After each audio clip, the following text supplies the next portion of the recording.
myself or suffer the consequences. The wisdom of Elijah is inside of the conscientious, so I move with it. Now watch what Ebro does here and pay close attention, because all of the Democratic shills, they like to use this same tactic. They frame the argument as if to suggest that if we're not supporting Joe Biden and the Democrats, then somehow we're automatically by default supporting Donald Trump and the Republicans, which is bullshit, and they know that.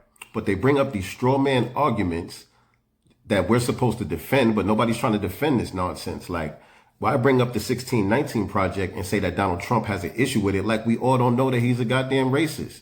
Okay, but carry on though. And that's something that's really peculiar to me that I zoned in on in all of this is Trump and his people have a problem with the 1619 Project. Mm-hmm. The 1619 Project details and breaks down what black people have done for America, and even gets into the finances. And for me, if you have a problem with the 1619 Project on one side, but on the other side claim you want to work with black America to help our communities financially and help black businesses financially, how am I supposed to believe that? But you have a problem with the facts in the. Now, personally, I don't think it goes far enough, but the 1619 Project is some good work. I'm not knocking it.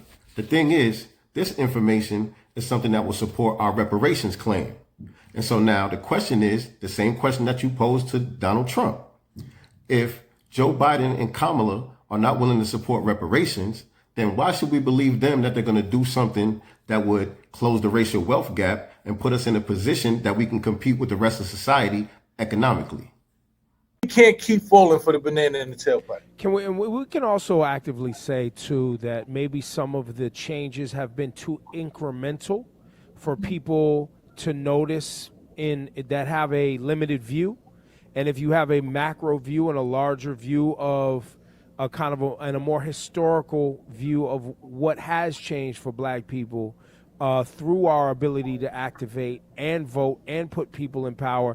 And by the way, and when you look at cities like Atlanta, when you look at cities like Jackson, Mississippi, when you look at cities like Mobile, Alabama, when you look at some of these predominantly black towns that have had black leadership, that have had black working force and, black middle class for generations, they've actually done some great things. When you look at some other areas, maybe like a Detroit that has lost a lot of factory jobs and things like that, the economy obviously took a bad turn there. So I think sometimes it is hard for people to see the incremental wins, the small wins.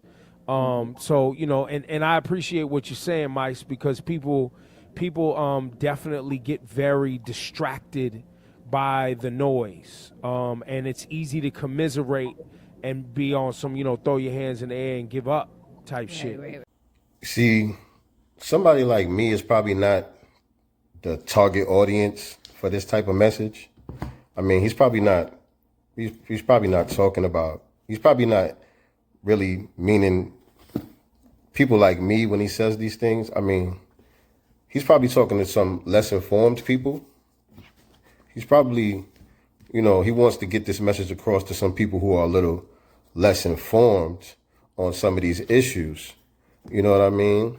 And so he's hoping that there's a contingency amongst black people that don't really know what's up, and that he could kind of run a fast one on them real quick. You know what I'm saying?